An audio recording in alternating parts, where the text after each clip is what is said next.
তীব্র গরমে নষ্ট হচ্ছে বিপুল কর্মঘণ্টা, বছরে ক্ষতি $180 কোটি, বেশি ভুগছে রাজধানী ঢাকা, বিশ্ব ব্যাংকের প্রতিবেদন। মিলার পাইকার আর আড়তদারদের কারসাজিতে বাড়ছে নিত্যপণ্যের দাম, সিপিডির গবেষণা মূল্যস্ফীতি কমাতে চলছে বাড়তি নজরদারি, জানিয়েছেন বাণিজ্যমন্ত্রী। হজের ব্যয় কমিয়ে আনতে প্রয়োজনে ভর্তুকি দেবে সরকার, জানিয়েছেন বিমান প্রতিমন্ত্রী। হজ যাত্রা আরও নির্বিঘ্ন করার চেষ্টা। আমন্ত্রণ ব্যবসা, বাণিজ্য আর অর্থনীতির সবশেষ খবর নিয়ে নিউজ 24 এর নিয়মিত আয়োজন পূবালী ব্যাংক পিএলসি বিজনেস টাইমে আপনাদের সাথে আছি আমি সামিয়া তমা। দেখছিলেন শিরোনামগুলো, এবারে বিস্তারিত। তীব্র গরমের কারণে 2024 সালে দেশের অর্থনীতিতে আনুমানিক $130 কোটি থেকে $180 কোটি ক্ষতি হয়েছে, যা মোট দেশজ উৎপাদন বা জিডিপির 0.3 থেকে 0.4% সমান। বৃহস্পতিবার প্রকাশিত এক প্রতিবেদনে এই তথ্য জানিয়েছে বিশ্বব্যাংক। এতে বলা হয়েছে, তীব্র তাপপ্রবাহের কারণে রাজধানী ঢাকায় প্রতি বছর মোট কর্মঘণ্টার প্রায় 3% নষ্ট হচ্ছে, যা 4,65,000 পূর্ণকালীন চাকুরির সমান। বিদ্যমান পরিস্থিতি বজায় থাকলে 2080 সাল নাগাদ ক্ষতির পরিমাণ দ্বিগুণেরও বেশি বাড়বে।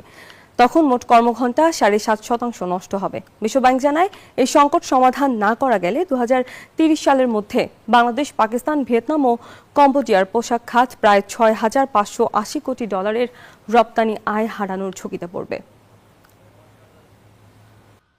মিলার পাইকার আর আড়তদারদের কারসাজিতে বাড়ছে 10 নিত্যপণ্যের দাম। রাজধানীর ব্র্যাক সেন্টারে এক সংলাপে এই তথ্য তুলে ধরেছে বেসরকারি গবেষণা প্রতিষ্ঠান সিপিডি। আয়োজনে যোগ দেন বাণিজ্যমন্ত্রী খন্দকার আব্দুল মুক্তাদির। বলেন, মূল্যস্ফীতি কমানো চ্যালেঞ্জ হয়ে পড়েছে, তবে চলছে বাড়তি নজরদারি।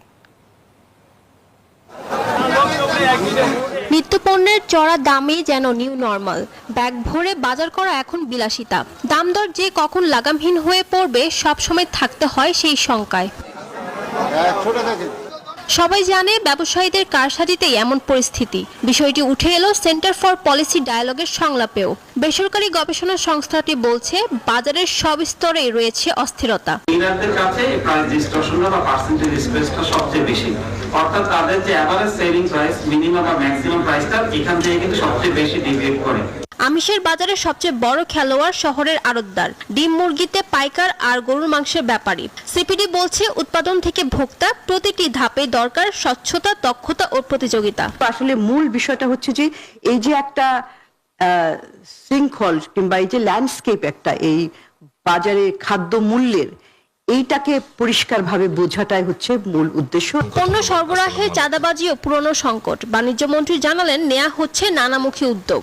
এই লাইনগুলি ধরার জন্য আমরা অনেকগুলি আইটেমের উপরে ট্রেসেবিলিটি করতে যাচ্ছি, একটা ফর্মাল ট্রেসেবিলিটি। এই ট্রেসেবিলিটিগুলি যদি আমরা করে ফেলতে পারি, তাহলে শুরু থেকে শেষ পর্যন্ত এই স্কোপটা আমরা আইডেন্টিফাই করতে পারবো যে কোন জায়গায় এই জিনিসটা হচ্ছে। নিত্যপণ্যের দাম নিয়ন্ত্রণের প্রতিটি পর্যায়ে দরকার কঠোর নজরদারি, এমন বক্তব্য উঠে আসে সিপিডির সংলাপে। উৎপাদনটাকে যদি আমরা স্থিতিশীল করতে চাই। ফারজানা রিয়া, নিউজ 24, ঢাকা। হজের ব্যয় কমিয়ে আনতে প্রয়োজনে ভর্তুকি দেবে সরকার, এমনটি জানিয়েছেন বিমান প্রতিমন্ত্রী রশিদুজ্জামান মিল্লাত। আরও বলেন, 2027 সালের হজ যাত্রা আরও নির্বিঘ্ন করার চেষ্টা করছে সরকার। হাবের নেতারা জানান, বর্তমান সরকারের সদিচ্ছায় হজের বিমান ভাড়া কমেছে $70,000 টাকা। চীনমৈত্রী সম্মেলন কেন্দ্রে 3 দিন ব্যাপী হজ ও ওমরা মেলার উদ্বোধন অনুষ্ঠানে এসব কথা জানান তারা। উৎসবমুখর পরিবেশে চীনমৈত্রী সম্মেলন কেন্দ্রে শুরু হলো 3 দিনব্যাপী হজ ও ওমরা মেলা 2027। সকালে এই মেলার উদ্বোধন করেন বিমান পরিবহন ও পর্যটন প্রতিমন্ত্রী। বলেন, সরকারের তদারকির কারণে 2026 সালের হজযাত্রা ইতিহাসের সবচেয়ে স্বচ্ছ ও ভোগান্তিমুক্ত হয়েছে। সামনের হজযাত্রা হবে আরও নির্বিঘ্ন।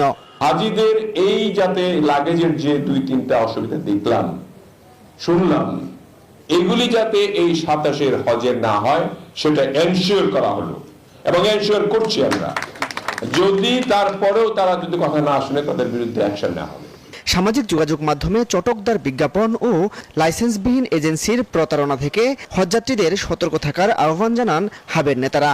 একই সাথে বিগত সরকারের সময়ের অনিয়ম ও দুর্নীতির চিত্র তুলে ধরে তারা জানান, পট পরিবর্তনের ফলে হজের বিমান ভাড়া এরই মধ্যে কমেছে প্রায় $70,000 টাকা। সুশৃঙ্খল হজ ব্যবস্থাপনার জন্য আজকে সবচেয়ে বড় চ্যালেঞ্জ হয়ে দেখা দিয়েছে আমাদের সোশ্যাল মিডিয়া। আপনারা ফেসবুক, সোশ্যাল মিডিয়াতে ঢুকলে দেখবেন অনেক সুন্দর লোভনীয় বিজ্ঞাপন, সেখানে অনেক সুযোগ সুবিধার কথা বলা হয়েছে। যিনি বিজ্ঞাপনটি দিয়েছেন তার কোনো বৈধ এজেন্সি নেই, তিনি এজেন্সির মালিক নন। তারা প্রতারণা করে, ঠিকমতো বাড়ি দেয় না, ঠিকমতো খাওয়া দেয় না। এই জন্য আমরা এই হজ মেলার করেছি, হজ মেলার আয়োজন করেছি। এখানে আমাদের বৈধ এজেন্সিদের মাধ্যমে আপনারা হজের বুকিং দিবেন। এক ছাদের নিচে সব বিশ্বস্ত এজেন্সিকে পেয়ে উচ্ছ্বসিত মেলায় আসা হজ প্রত্যাশীরা। একই ছাতির নিচে অনেকগুলা প্রতিষ্ঠান থাকে, তাদের থেকে বিভিন্ন রকমের অবস্থা জানা যায়। প্রত্যেকটা হজ এজেন্সির অফিসে যাওয়া একজন ব্যক্তির পক্ষে বা একটা গ্রুপের পক্ষে যাওয়া সম্ভব না।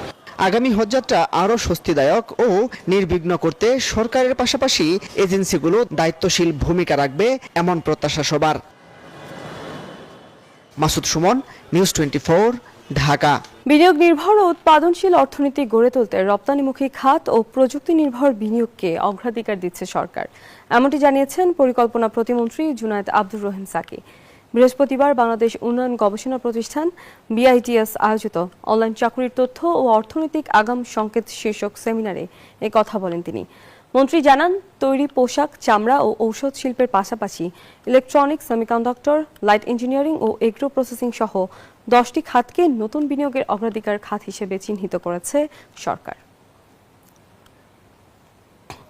বিনিয়োগের যে ক্ষেত্রগুলো সেটার ডাইভার্সিফিকেশন করার চেষ্টা করা হচ্ছে।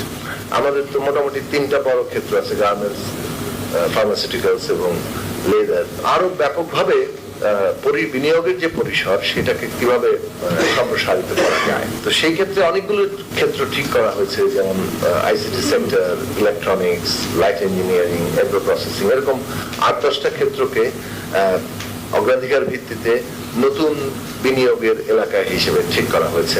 নারায়ণগঞ্জ সিটি কর্পোরেশনে 2026-27 অর্থ বছরে 1060,99,75,112 টাকার বাজেট ঘোষণা হয়েছে।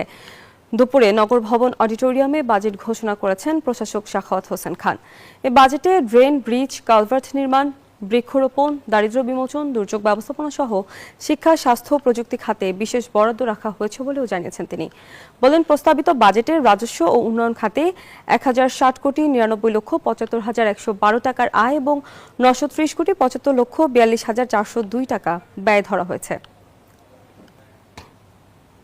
আর ছিল পূবালী ব্যাংক PLC বিজনেস টাইমের এখনকার আয়োজনে। এতক্ষণ সঙ্গে থাকার জন্য ধন্যবাদ।